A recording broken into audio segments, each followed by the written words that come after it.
मिल जाता है, नेट से डाउनलोड करके इस्तेमाल कर सकते हैं। इसमें ये लैंग्वेजेस हैं मेजर। सबसे पहली लैंग्वेज हमारे जैसे ही हम पेज नया ओपन करते हैं तो इसमें कुछ प्रॉब्लम नहीं दिखती हुई है।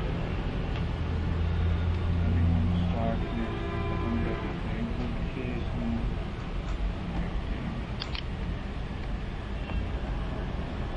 सबसे पहली चीज़ तो HTML की चीज़ है,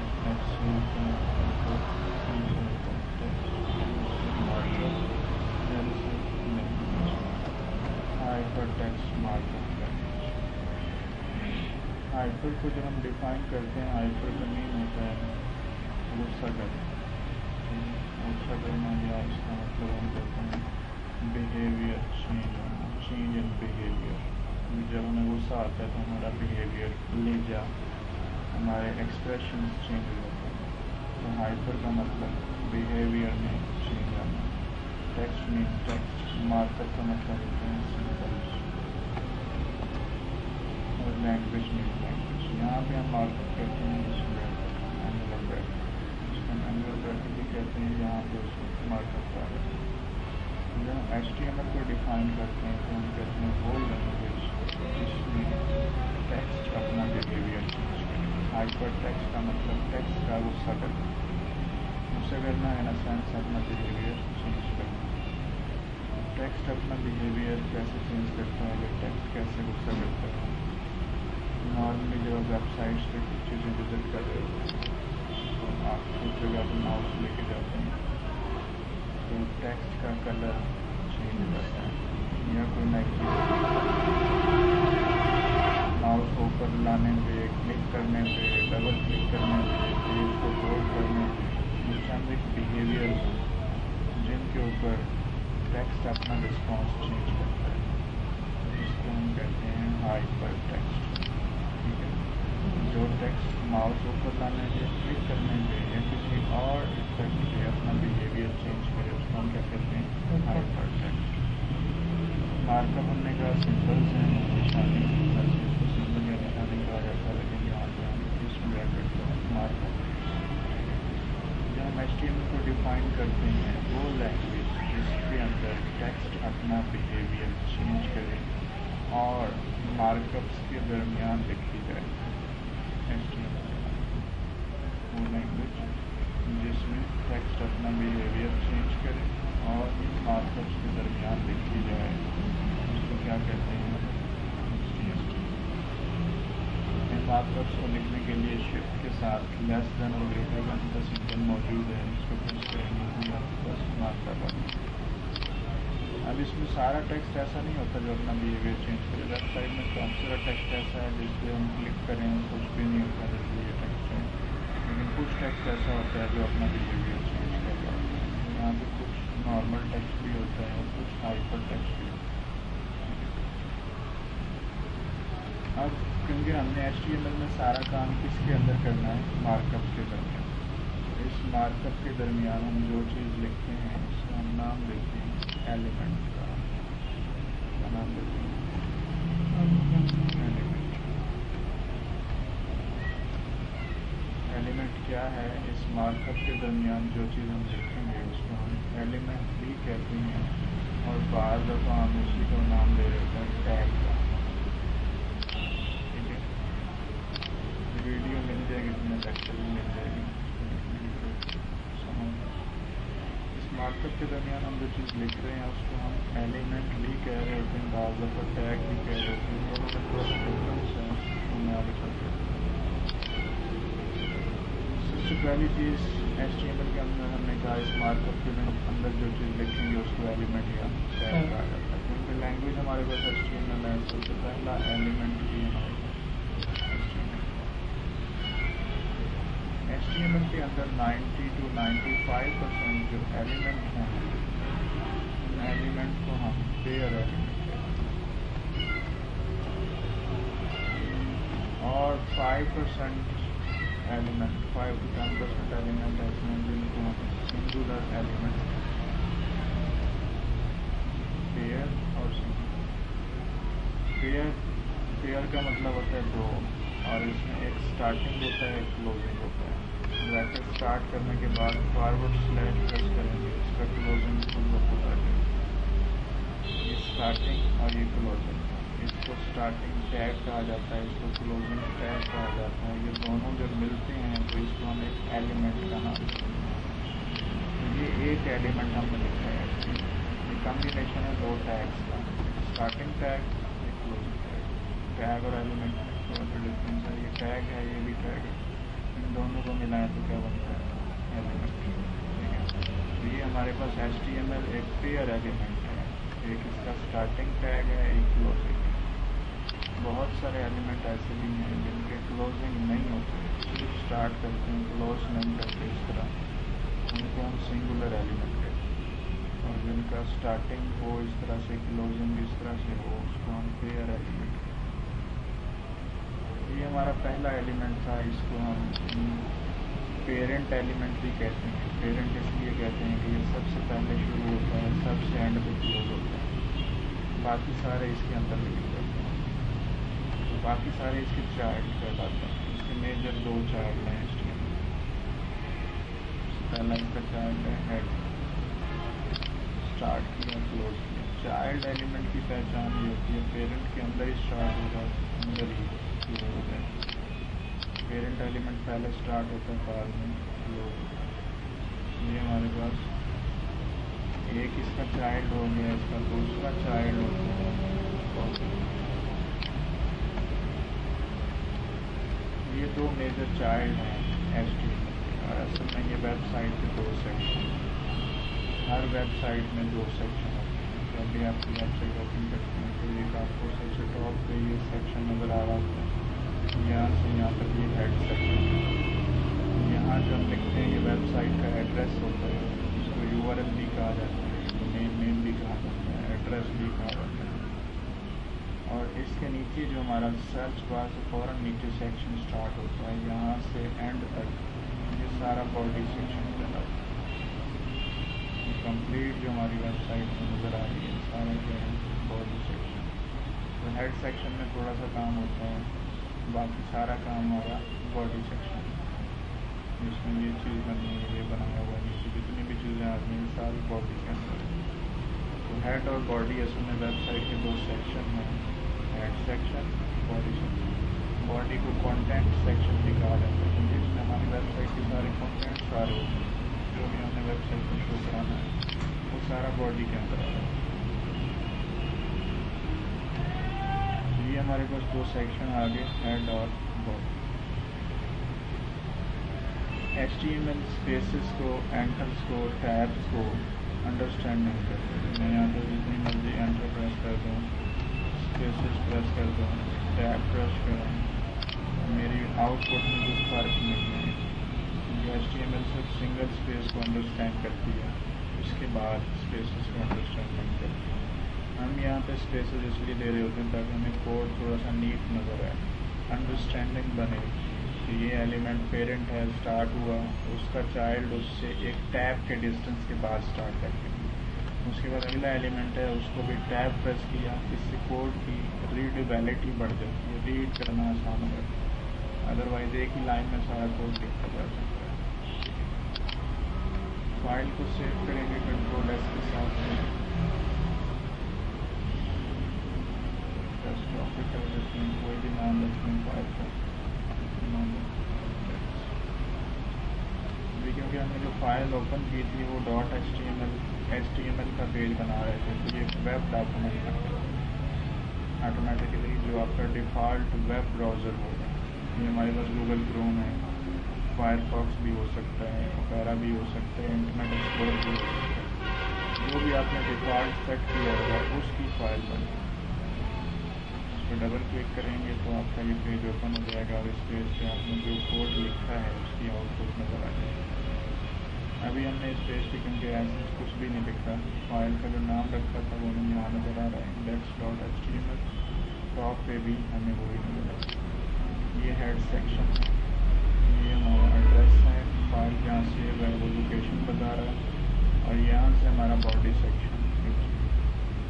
अभी क्योंकि हमने पेज पे कुछ नहीं लिखा इसलिए हमने ये ब्लैंक दिया। सबसे पहला सेक्शन हेड सेक्शन है, और हेड में अगर हम किसी भी वेबसाइट को विजिट करें तो हमें दो चीज़ें नज़र आ रही हैं। एक छोटी सी इमेज लगी हुई है, आगे कुछ टेक्स्ट आ रहा है, इसको टाइटल कहा जाता है।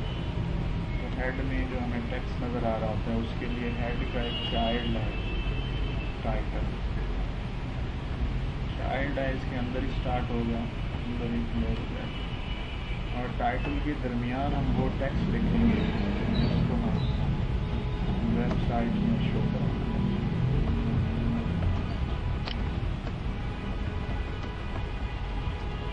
एसईओ के हवाले से हमने इसको डिस्कस किया था कि एसईओ में टाइटल की लिमिट होती है 70 या 72 कैरेक्टर्स, और यहाँ पे स्पेस भी एक कैरेक्टर काउंट होता है। ये हमारे हेड सेक्शन है। दोबारा से पेज पे रिफ्रेश करेंगे, रिफ्रेश का बटन है F5 से भी कर सकते हैं, राइट क्लिक करके भी कर सकते हैं। अभी अगर हम देखें तो हमें टाइटल यहाँ पे नजर आ रहा है, ये हमारा टाइटल। इसके अलावा भी चंद एक और एलिमेंट्स हैं हेड के अंदर, दो एलिमेंट और इम्पोर्टेंट हैं जो हम इस्तेमाल करते हैं, इनको मेटा एलिमेंट कहा जाता है। मेटा, इनके एट्रीब्यूट होते हैं। अभी इसकी तरफ आते हैं हम एट्रीब्यूट करने के बाद। ये अभी हमने जितनी भी चीज़ें लिखी हैं ये सारे एलिमेंट्स हैं। HTML भी एक एलिमेंट है, हेड भी एक एलिमेंट है, टाइटल भी एक एलिमेंट, बॉडी भी एक एलिमेंट। HTML के अंदर दो चीज़ें हैं, एक तो हमने पढ़ लिया एलिमेंट। एलिमेंट की जब हम डेफिनेशन लिखते हैं तो हम ये लिखते हैं element is tells the web browser what to do or create. जो वेब ब्राउज़र को, जिसमें हमने इसको ओपन किया, उसको इंस्ट्रक्शन दे रहा होता है कि इसमें क्या करना है। टाइटल लिखेंगे टाइटल बना देगा, बॉडी लिखेंगे बॉडी बना देगा, हेड लिखेंगे हेड बना देगा। जो एलिमेंट लिखेंगे वेब ब्राउज़र को वो बताएगा कि क्या करना है, वेब ब्राउज़र वो चीज़ें बनाता रहेगा। ये एलिमेंट। अब एलिमेंट के बाद दूसरी चीज़ आती है एट्रीब्यूट, क्योंकि हम जो यहाँ पे चीज़ें लिख रहे हैं उनको थोड़ा डिज़ाइन भी करना होता है। एलिमेंट सिर्फ बताता है कि ये बना दो, एट्रीब्यूट कहता है कि जो चीज़ आपने बनाई है वो नज़र कैसे है, उसका कलर क्या हो, स्टाइल क्या हो, साइज़ क्या हो, उसके लिए फिर एट्रीब्यूट होता है। एट्रीब्यूट का तरीका ये होता है कि एट्रीब्यूट हमेशा एलिमेंट के अंदर लिखा जाता है, और स्टार्टिंग एलिमेंट के अंदर स्टार्टिंग एलिमेंट के अंदर आएंगे, स्पेस प्रेस करेंगे, स्पेस के बाद एट्रीब्यूट का नाम लिखेंगे। एट्रीब्यूट यहाँ पहले से डिफाइंड है। एक इसका एट्रीब्यूट है बीजी कलर। बीजी का मतलब होता है बैकग्राउंड कलर। जैसे बीजी कलर मैंने लिखा यहाँ पे इक्वल टू डबल कोट्स खुद ब खुद लिखा गया। ये इसका स्टैंडर्ड सिंटैक्स है। जहाँ भी एट्रीब्यूट इस्तेमाल करेंगे यही तरीका है। स्टार्टिंग एलिमेंट के बाद स्पेस, स्पेस के बाद एट्रीब्यूट का नाम, इक्वल टू डबल कोट्स में उसकी वैल्यू होती है। यहाँ पे क्योंकि हम कलर लिख रहे हैं तो कलर की कोडिंग है, हर कलर का नाम भी लिख सकते हैं, लेकिन नाम क्योंकि हमें याद नहीं रखना, इसलिए ड्रीमवीवर में हर एक कलर का एक कोड है, और ये हमें कलर पैनल शो हो रहा है। इसमें से जो आपको कलर चाहिए, जिस पैटर्न में चाहिए, आप वो चूज़ करेंगे। ये कलर्स के कुछ पैटर्न बने हुए हैं, लेकिन नॉर्मली हम इसमें से जो भी चूज़ कर लें, क्लिक करेंगे, जिस कलर पे क्लिक करेंगे उसका कोड आ जाएगा। और ये जो कोड है ये हेक्साडेसिमल फॉर्मेट होता है। हेक्सा का मतलब होता है 6, डेसिमल का मतलब होता है 10, 16 डिजिट फॉर्मेट होता है। उससे पहले हैश होता है, हैश के बाद कोई से 6 नंबर, और ये 6 नंबर हेक्साडेसिमल पैटर्न में से लिए गए हैं। हेक्साडेसिमल आपने पढ़ा होगा, हेक्सा 10, डेसिमल मीन 10, वो पैटर्न जिसकी बेस 16 होती है। और ये स्टार्ट होता है 0 से 9 तक डेसिमल वाले होते हैं। आगे 10 अगर लिखना हो तो 10 के लिए A लिखा जाता है, 11 के लिए B होता है, 12 के लिए C, 13 के लिए D, 14 के लिए E, 15 के लिए F। 0 से 15 तक हम जाते हैं, 0 से 15 तक 16 डिजिट्स बनते हैं। तो हेक्साडेसिमल के अंदर 16 डिजिट फॉर्मेट होता है, जिससे आपके तमाम कलर्स बनते हैं। कोई से भी 6 नंबर लिख दें, अपना नाम भी लिख देंगे तो ये उसको हेक्साडेसिमल में कन्वर्ट करके उसका कलर कोई ना कोई बना देगा। अगर कुछ ना समझे ब्लैक बना देता है। स्टार्ट होता है ये 0 से, सारे 0 लिखें तो ब्लैक होता है, और एंड होता है F पे, सारे F लिखें तो वाइट होता है। तो 0 से F तक बाकी इसके दरमियान सारे कलर हैं। अब यहाँ पे नंबर चेंज करते जाएंगे, यहाँ 1 करेंगे तो कलर में थोड़ी सी चेंज आएगी, फिर इसी तरह 2 करेंगे, नेक्स्ट डिजिट चेंज करते जाएंगे, कलर्स वेरी होते जाएंगे। अभी इतना ज़्यादा डिफरेंस फील नहीं होगा। इन सब को 1 1 कर दें तो आपके पास कलर में वेरिएशन। इस तरह अगर सबको F कर देंगे तो आपके पास ये भी कलर लेकिन डल ब्लैक है, थोड़ा सा उसमें चेंज है। और अगर सारे आप F कर देते हैं जो एंडिंग पॉइंट है, तो ये आपके पास नंबर ज़्यादा भी लिख सकते हैं यहाँ पे, लेकिन जो स्टैंडर्ड है वो 6 नंबर है। आप इसमें कुछ भी लिख दें, आप अपना नाम भी लिख सकते हैं, कुछ भी लिख दें, तो ये इसका भी कोई ना कुछ। तो वैसे जो कन्वेंशन होती है, आप यहाँ पे हैश के बाद कोई से 6 डिजिट होती है, तो उससे आपके पास कोई ना कोई कलर मिल जाता है।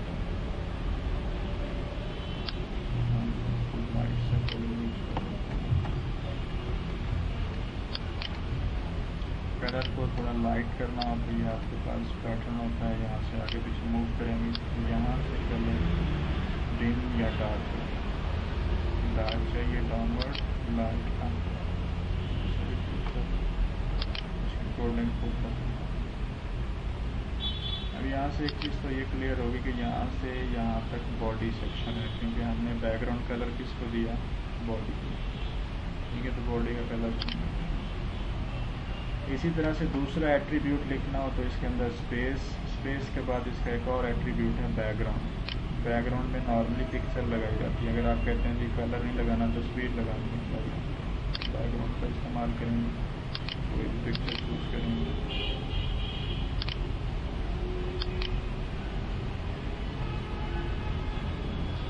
पिक्चर कॉल करते हैं, ये ऑटोमेटिकली जहाँ पड़ी है उसका एड्रेस उठा लेता है, लेकिन हमने पिक्चर अपनी वेबसाइट के साथ ही रखनी होती है।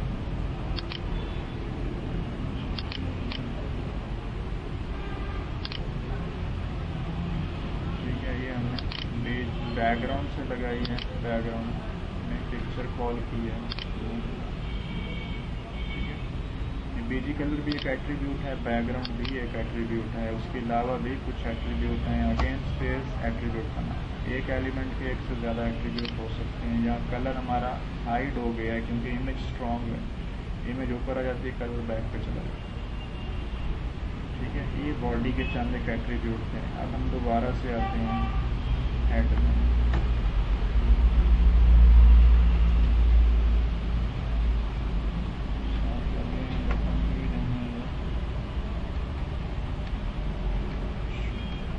हेड के दो हमने और एलिमेंट इसके अंदर जो इम्पोर्टेंट है, मेटा एलिमेंट्स हैं।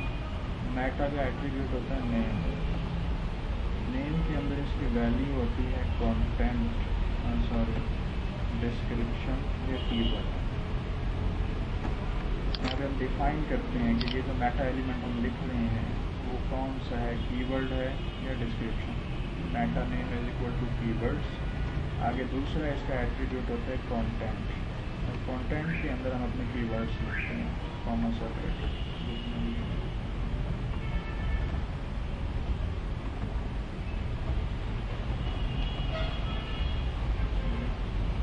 ये हमारे पास सिंगुलर एलिमेंट है, इसका क्लोजिंग, इसको क्लोज करने की जरूरत है। ठीक है, सिंगुलर जिसकी एक ही ब्रैकेट स्टार्ट हुई है, क्लोज हुई है, ये वाली ब्रैकेट नहीं लगाई, फॉरवर्ड स्लैश और दोबारा वही चीज़। ये हमारे पास मेटा था। इसी तरह से एक और एलिमेंट है, वो भी मेटा एलिमेंट है, सिर्फ उसकी नेम के अंदर वैल्यू चेंज है। नेम के अंदर हम कर देते हैं डिस्क्रिप्शन। कंटेंट में यहाँ पे आप ऊपर जो कीवर्ड्स लिखे हैं उनको डिस्क्राइब करें।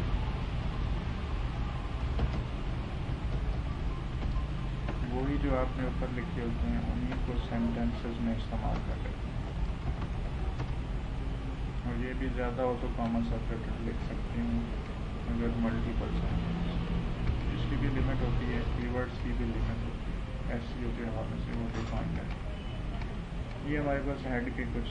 अब ये हमें जो कीवर्ड और डिस्क्रिप्शन लिखी है वेबसाइट पे डायरेक्ट कहीं नज़र नहीं आती, लेकिन अगर हम इसका सोर्स कोड देखें, एसईओ में ये यूज़ होते हैं, कंट्रोल यू प्रेस करें तो इसका सोर्स कोड जो हमने कोड लिखा है वो नज़र आ सकता है।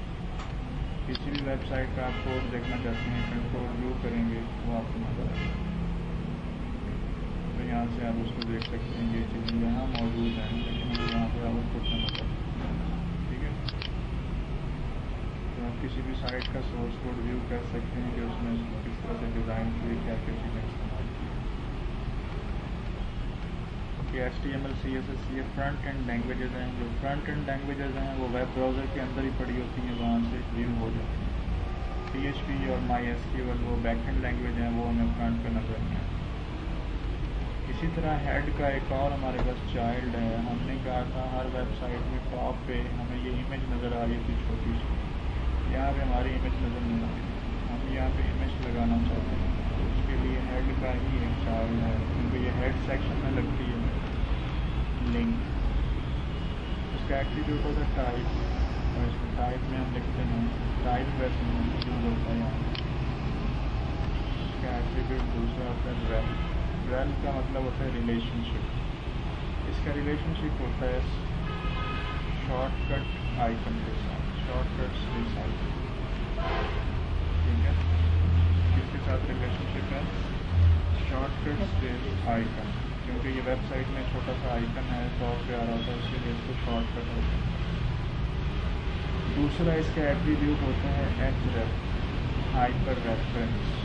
यहाँ पे हम उस इमेज का एड्रेस देते हैं जो हम यहाँ लगाना चाहते हैं। एंटर प्रेस करेंगे तो ये आपके कंप्यूटर से इमेज चूज़ करने का ऑप्शन आ जाएगा, और इसके लिए स्पेशली इमेजेस बनाई जाती हैं जो स्मॉल साइज में होती हैं।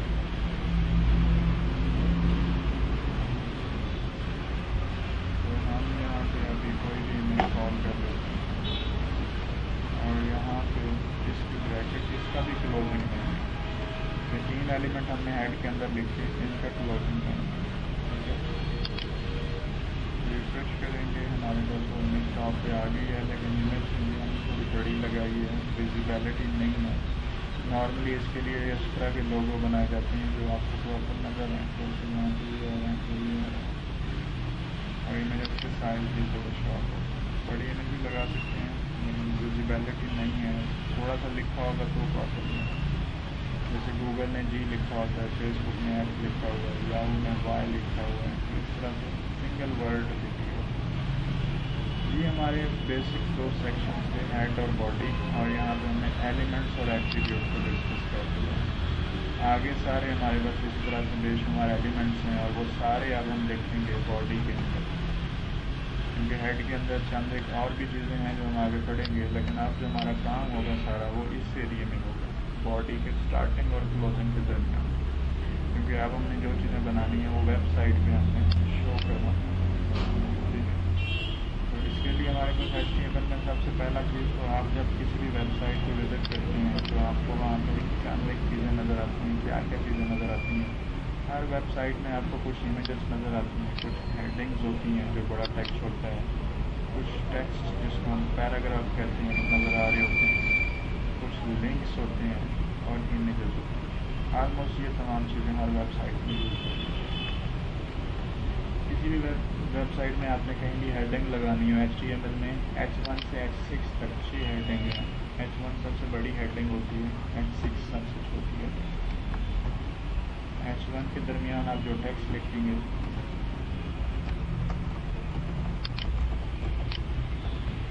वो आपको वेबसाइट में नज़र आएगा, और इसका साइज़ जो है वो बड़ा होता है।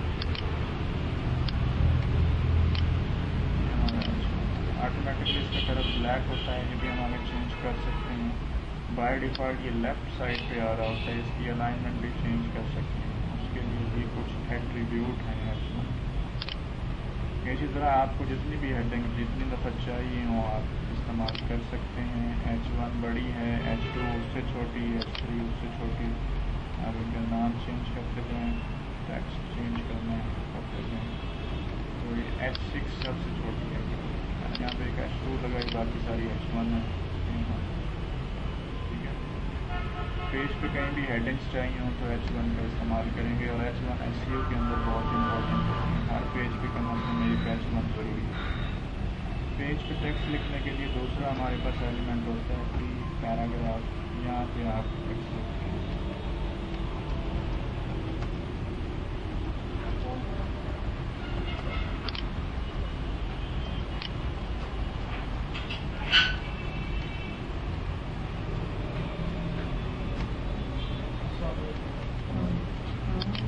क्या